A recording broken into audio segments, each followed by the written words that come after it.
Oke, sekedar mengingatkan bahwa sebelumnya kita sudah membahas tentang mol, molaritas, dan juga normalitas.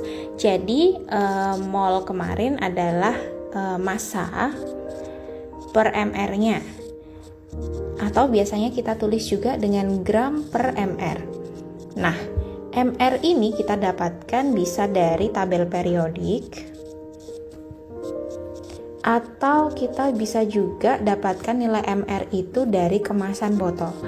Jadi kalau misalnya ada bahan kimia gitu ya, dia kan punya botol tuh. Dia punya botol yang memang di situ sudah ada informasi-informasinya gitu kan. Salah satu informasinya itu adalah nilai dari mr senyawa. Kalau misalnya teman-teman di sini nggak ngerti nih cara menghitung mr gimana, berarti tinggal lihat di kemasannya aja kalau memang dia adalah bahan yang sudah ada di laboratorium. Tapi kalau misalnya dia hanya sekedar soal cerita yang dibikin ujian, itu nanti kita bisa menghitung mr itu dari sini. mr itu sama dengan AR dari X ditambahkan dengan AR dari Y ditambahkan dengan AR dari Z, kayak gitu. Misal ditanya mr dari HCl, maka dia sama dengan AR dari H, ya kan, ditambah dengan AR dari Cl. Lah, nilai AR itu kita dapat dari mana? Kita bisa dapat dari yang namanya tabel periodik. Nah, kemarin sudah dijelasin juga kan bagian mana yang menunjukkan nilai AR dan bagian mana yang dia hanya sekedar menunjukkan nilai dari nomor atomnya, kayak gitu. Nah, kalau misalnya nih dilanjutkan ya, berarti mr dari HCl itu sama dengan diketahui ARH itu sama dengan 1, kemudian AR dari Cl itu sama dengan 35,5. Maka mr dari HCl adalah 36,5 dengan satuan adalah gram per mol. Itu cara mencari mr kalau misalnya dia bukan bahan yang ada di lab. Jadi cuman sekedar buatan aja gitu, misal dibikin soal cerita dalam ujian kayak gitu ya. Kemudian next kita punya molaritas.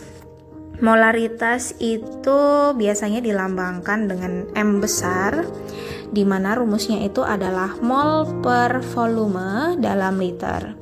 Nah, mol itu kan sama dengan gram per mr ya tadi di atas. Nah, kemudian 1 per liter itu sama dengan 1000 per volume dalam mili. Nah, kayak gini rumus kalau dijabarkan.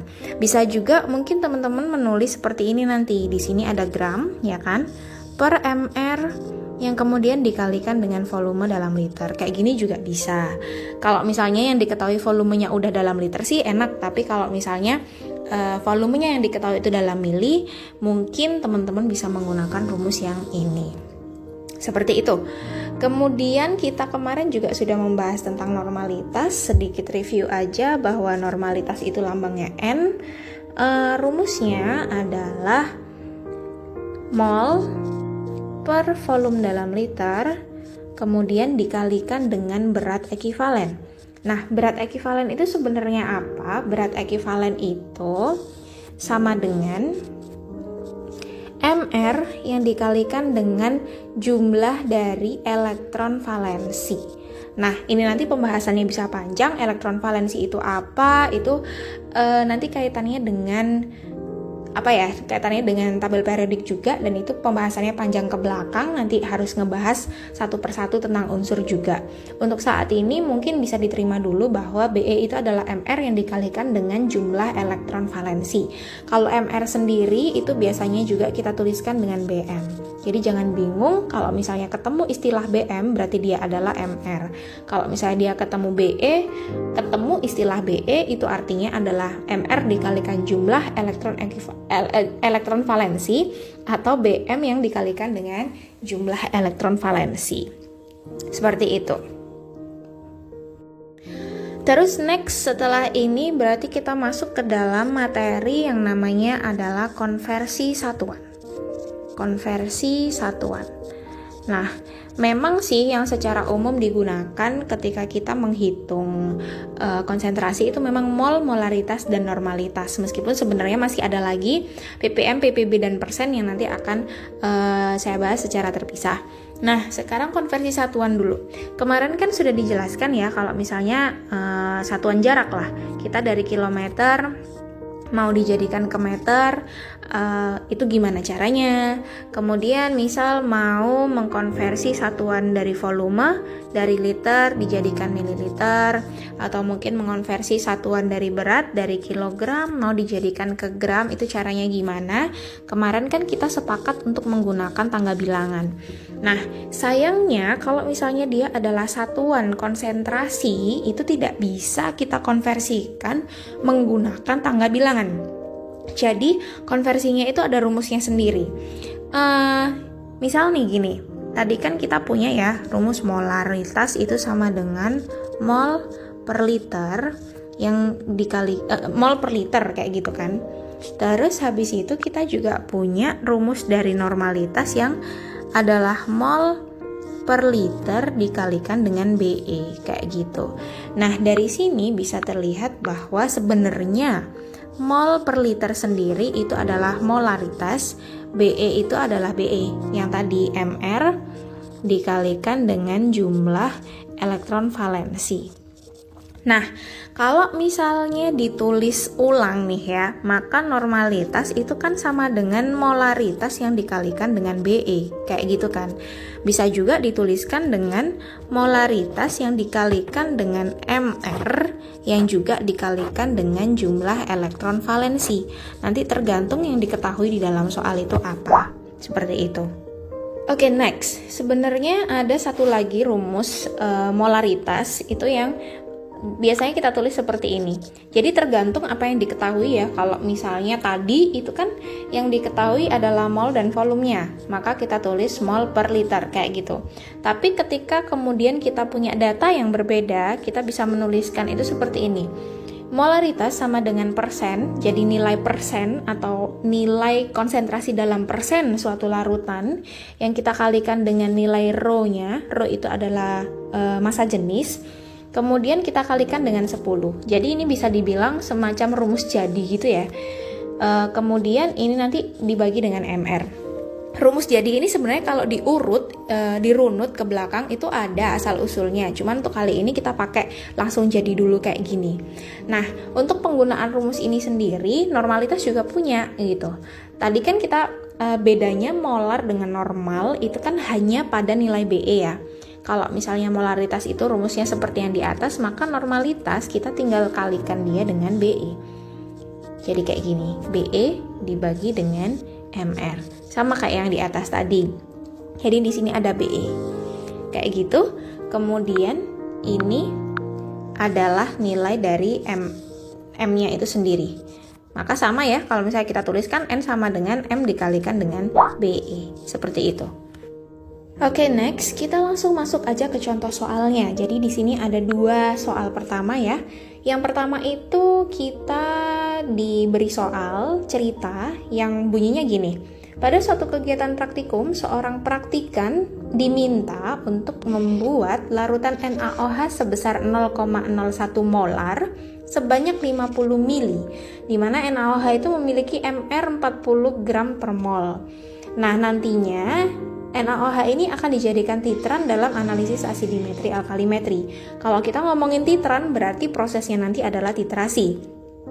Kemudian praktikan juga diminta untuk membuat larutan analit yaitu asam asetat atau biasa kita sebut dengan cuka yang konsentrasinya adalah 0,01 molar, bikinnya sebanyak 10 mili dan asam cuka itu punya MR sebesar 60 gram per mol.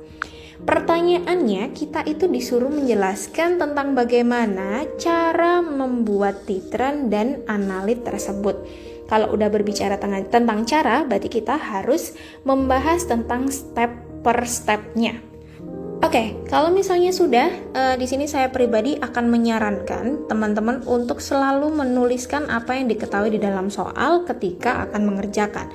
Jadi pertama, diketahui ya, konsentrasi NaOH itu sebesar 0,01 molar. Kemudian MR dari NaOH itu sebesar 40 gram per mol. Nah, selanjutnya kita disuruh bikinnya volume NaOH itu sebanyak 50 mili. Kayak gitu. Kemudian diketahui juga konsentrasi dari cuka itu CH3COOH ya, itu sebesar 0,01 molar. Kita tulis semua yang ada di soal dulu. Kemudian volume dari CH3COOH-nya itu sebesar 10 mili. Jadi ini kita disuruh bikin ya, bukan sudah ada 10 mili CH3COOH itu bukan, tapi kita disuruh bikin sebanyak 10 mili. Kemudian si CH3COOH itu punya MR sebesar 60 gram per mol. Nah, sekarang pertanyaannya, kalau misalnya kita tuh disuruh membuat, berarti kan kita paling enggak tuh menimbang atau memipet berapa banyak, kayak gitu ya. Nah, sekedar info aja, NaOH itu dia fasenya adalah padatan. Maka kalau dia padatan, kita harus menimbang terlebih dahulu. Nah, sekarang pertanyaannya, berapa banyak nih yang ditimbang gitu kan? Berapa banyak yang ditimbang supaya kita itu bisa membuat larutan NaOH, ya kan? NaOH segini ini adalah 50 mili, tapi konsentrasinya adalah 0,01 molar gitu. Berapa banyak padatan yang harus kita timbang? Dan disinilah tugas kita. Maka kita masukkan dulu, kan kita udah punya nih M-nya, konsentrasinya dalam molar ya. Berarti kita punya M. M itu adalah mol per volume dalam liter. Atau bisa juga kita tuliskan gram per mr dikalikan dengan 1000 per volume dalam mili, kayak gitu. Otomatis karena yang kita cari adalah gram, berarti kita akan menggunakan rumus yang sini. Molarnya kita sudah punya nih 0,01 molar ya kan, NaOH-nya tadi. Kemudian gramnya yang kita cari, MR-nya sebesar 40 gram per mol. Nah, kemudian di sini kita punya volume dalam milinya adalah 50 mili di sini. 50 mili. Nah, kalau udah kayak gini berarti kita tinggal masukkan operasi matematika aja. Yang ada di bawah kita pindahkan ke sana. Karena dia melewati sama dengan, maka dia yang tadinya posisi di bawah, dia harus pindah ke atas. Berarti di sini 0,01 M itu sama dengan mol per liter ya. Mol per liter dikalikan dengan 40 gram per mol. 40 gram per mol, kemudian dikalikan dengan 50 mili. 50 mili. Oke. Atau gini. Lebih mudahnya itu untuk yang bagian ini kita selesaikan terlebih dahulu. Jadi 1000 per 50 mili ini kan 1000 dibagi 50 itu kan sama dengan 2. Karena di bawahnya ini mili, 1000 per mili itu sama dengan 1 liter gitu. Jadi ini 2 satuannya adalah 1 liter. Maka ketika dipindahkan ke sini dia akan menjadi liter per 2. Karena di sini kan 2 per liter ya. 2 per liter kalau dia pindah tempat berarti kebalik. Yang tadinya di bawah ada di atas, yang tadinya di atas ada di bawah. Bentukannya jadi seperti yang ini. Ini nanti sama dengan gram dari si NaOH-nya. Kayak gitu. Nah, kalau udah kayak gini kita tinggal coret-coret aja. Mol ketemu mol dicoret, liter dengan liter dicoret, kemudian 40 dicoret dengan 2, hasilnya adalah 20. 20 dikalikan dengan 0,01 sama dengan 0,2. Di sini satuannya tinggal gram karena yang lainnya udah dicoret. Ini sama dengan massa dari NaOH. Nah, seperti itu. Kita sudah menemukannya. Oke, terus next kita masuk ke contoh yang kedua, yaitu di sini kita mencari tentang CH3COOH, ya kan? Di atas sudah diketahui dari segi konsentrasi, volume, dan MR-nya. Kita sekarang ditanya, cara bikin CH3COOH 0,01 molar sebanyak 10 mili itu gimana? Kayak gitu kan? Nah, caranya sama. Kita harus hitung dulu berapa gram yang harus ditimbang gitu kan. Anggaplah di sini cuka itu padatan misalnya. Maka kita tinggal masukkan aja nih, kita sudah punya nilai molar. Di sini molar, rumusnya adalah gram per mr. Kemudian dikalikan dengan 1000 per volume dalam mili. Nah, molaritasnya kita punya di situ 0,01 m.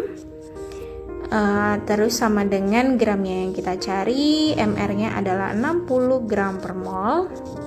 Kemudian kita kalikan dengan 1000 dibagi dengan volumenya dalam mili, yaitu 10 mili. Nah, kalau udah kayak gini, kita masuk lagi ke operasi matematika. 0,01 mol per liter kita kalikan dengan 60 gram per mol. Kemudian ini kalau dioperasikan terlebih dahulu jadinya 100 ya. 1000 per 10 itu kan 100 per liter kayak gini. Nah, terus dikalikan dengan liter per 100. Ini sama dengan gram dari cuka yang akan kita timbang. Nah, kayak gitu. Seperti tadi kita coret-coret. Kemudian kita temukan di sini 0,01 dikalikan dengan 6 per 10 itu 0,6 ya.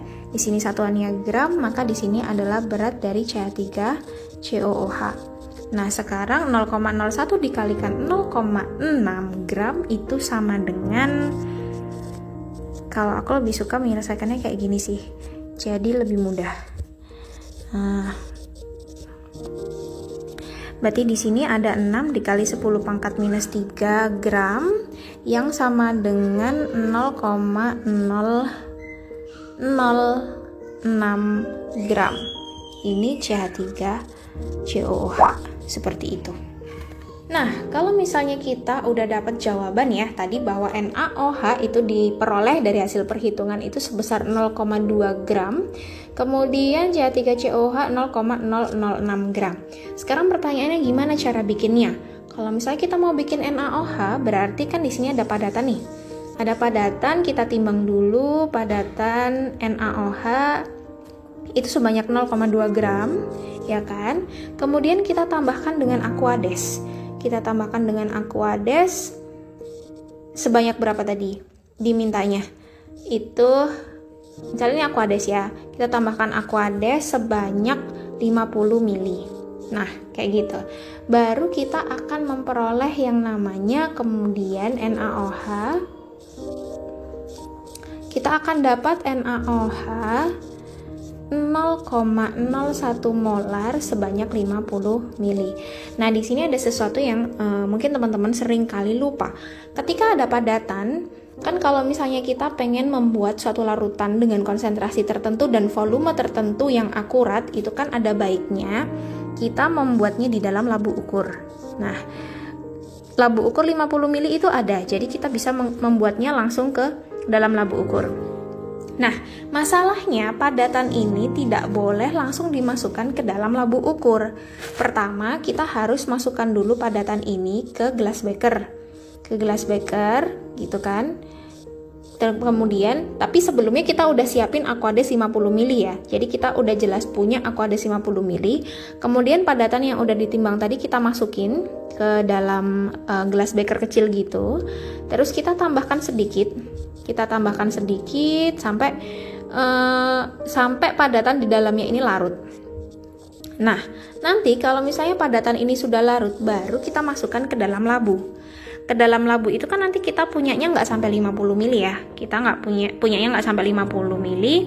Kemudian kita masukkan, nah baru Aquades sisanya tadi kita masukkan ke sini sampai tanda batas. Sampai tanda batas ini.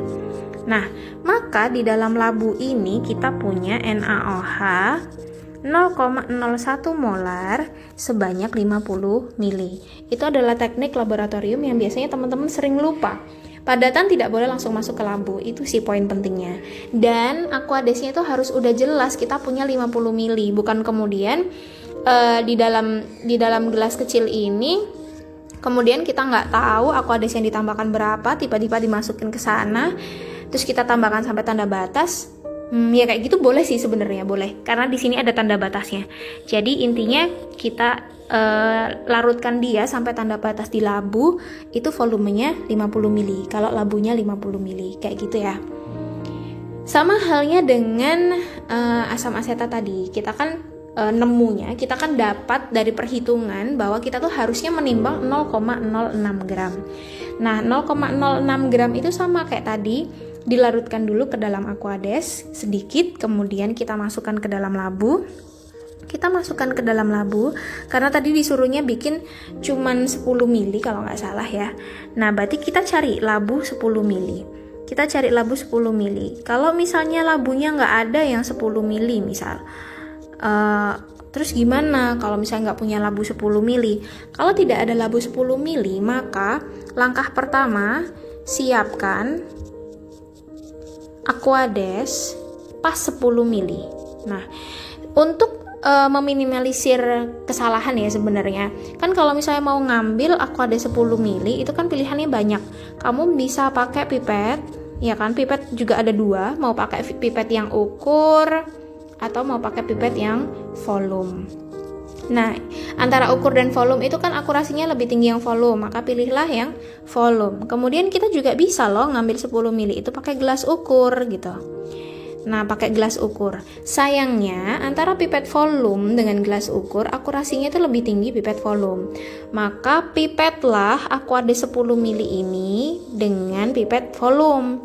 Kemudian kalau sudah, tambahkan ke dalam gelas yang isinya padatan tadi, isinya padatan cuka.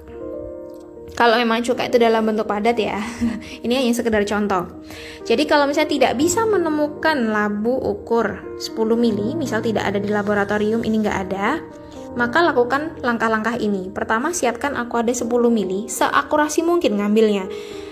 Mau pakai gelas ukur boleh kalau misalnya nggak ada pipet volume. Kalau misalnya misal pipet sama sekali nggak ada, boleh pakai gelas ukur. Tapi kalau pipetnya lengkap, kemudian ada gelas ukur juga, maka pilihlah alat yang dia itu lebih akurat hasilnya dibanding yang lain.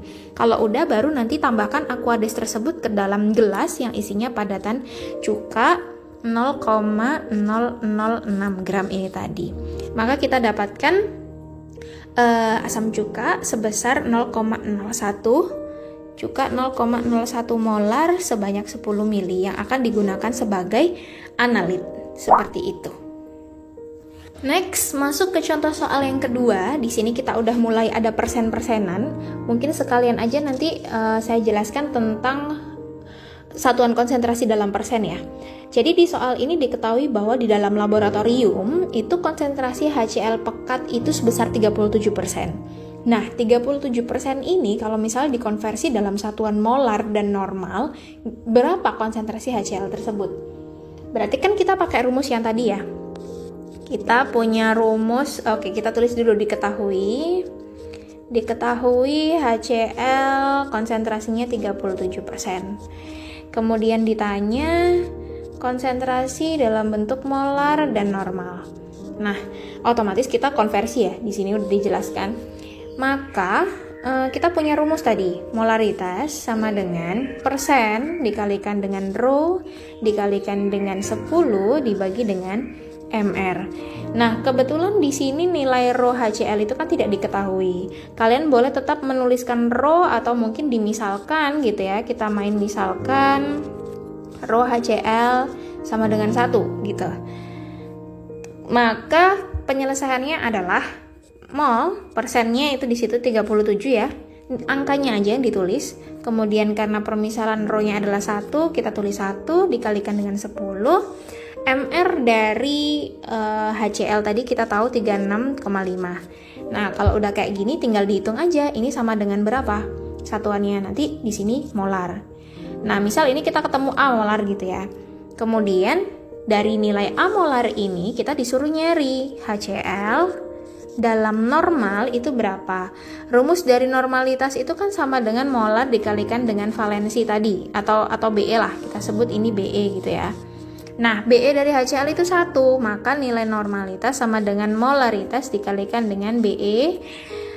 Molaritasnya adalah A molar, BE-nya adalah 1. maka nilai normalitas itu sama dengan A molar. Nilainya sama karena valensinya 1. Nanti seandainya kok nilai BE-nya itu 2 ya, misal di sini HCl dalam N, kemudian nilai BE-nya itu 2, maka kita tulis 2 di sini. Berarti kita punya A molar dikalikan dengan 2, maka hasilnya adalah 2A normal. Satuannya adalah normalitas. Sesederhana itu. Next, untuk soal yang kedua, di sini kita diminta untuk dihitunglah berapa berat HCl gitu ya. Ini untuk soal yang kedua. Di situ kita kan udah punya nih tadi konsentrasi HCl dalam molar itu kita punya sebesar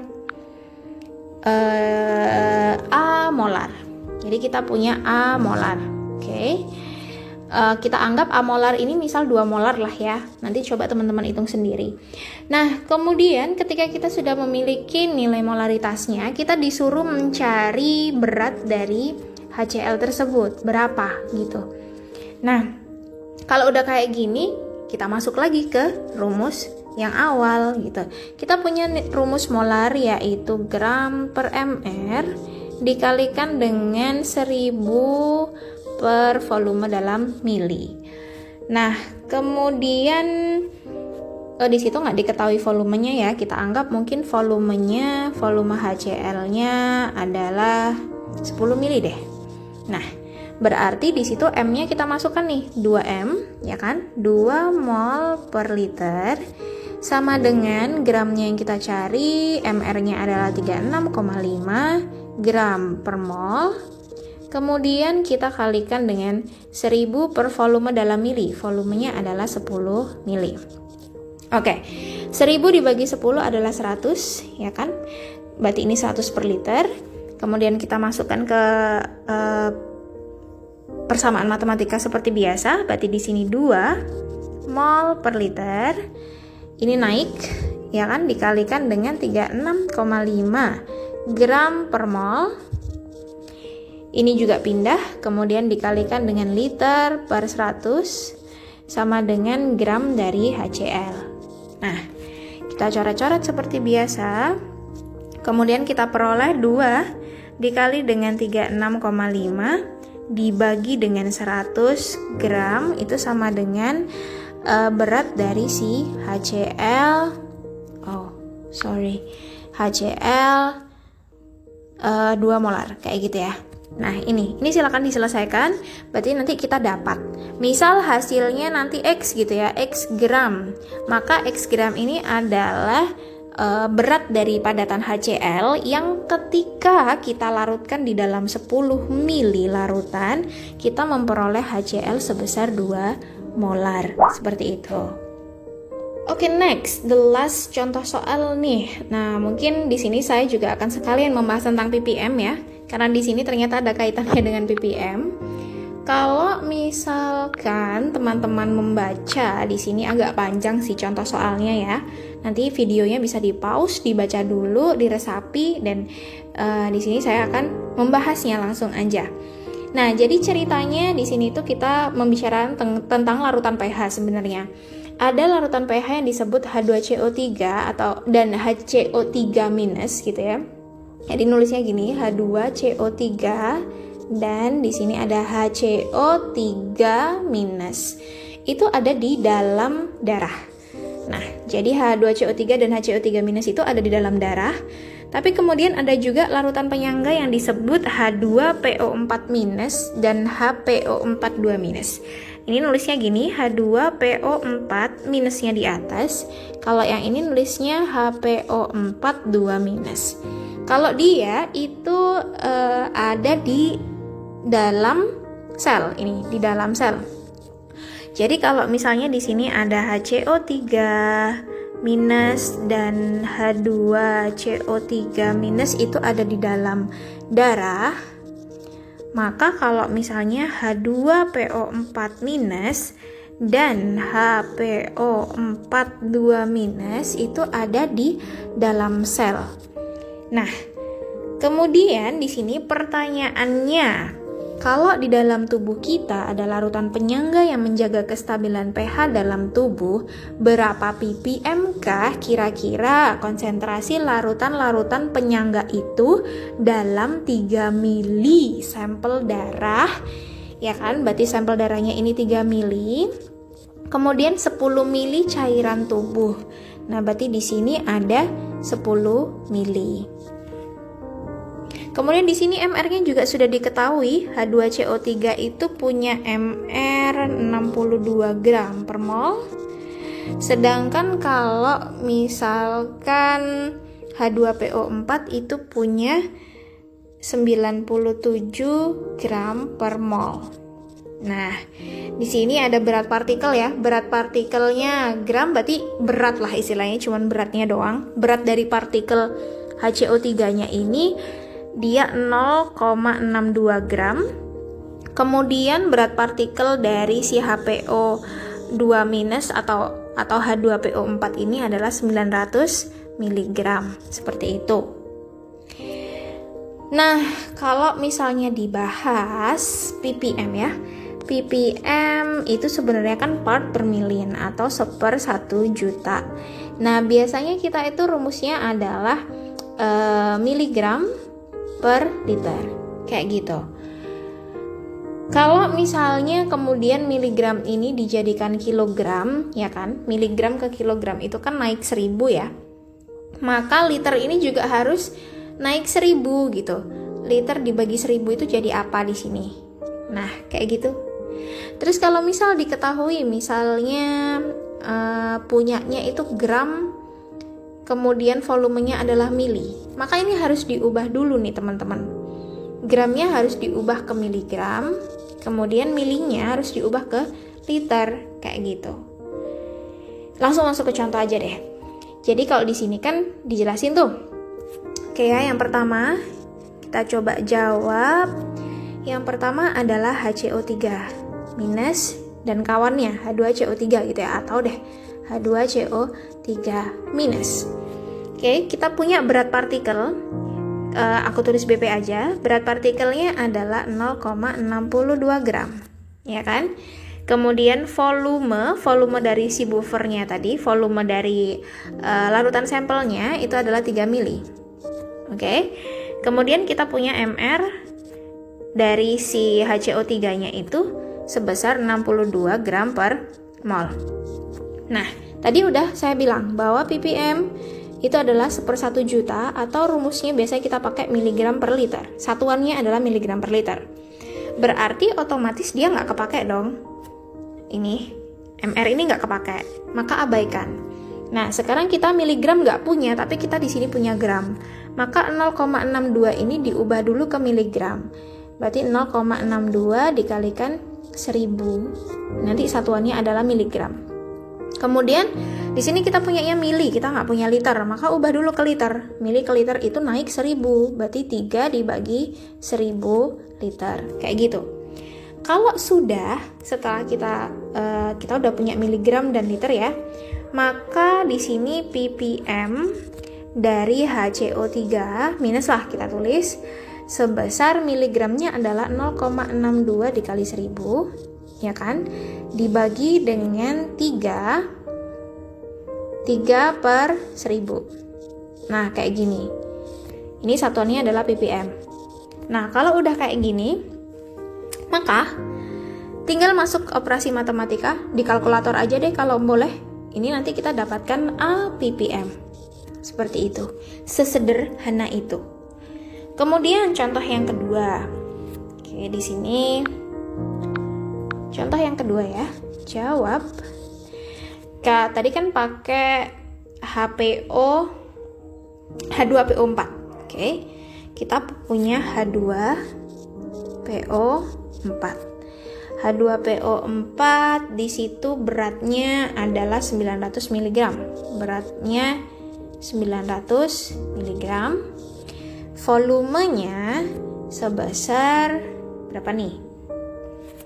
Nih 10 mili ya. Sebesar 10 mili. ppm tadi kembali lagi adalah miligram per liter. Miligramnya kita udah punya, tinggal ini diubah ke liter. 10 mili sama dengan 10 dibagi 1000 liter. Oke? Nah, berarti masukin aja. Berarti di sini ada 900 mg dibagi dengan 10 per 1000 liter. Gini biar nggak bingung. Nah, ini satuannya udah miligram per liter ya. Tinggal selesaikan dalam pakai kalkulator boleh. Nanti kita dapat B ppm. Selesai. Jadi itu ppm. Jangan lupa bahwa ppm sekali lagi rumusnya adalah miligram per liter. Sesederhana itu. Oke, jadi segitu dulu untuk video kali ini. Semoga penjelasannya bisa diterima dengan baik dan ilmunya bermanfaat. See you next time.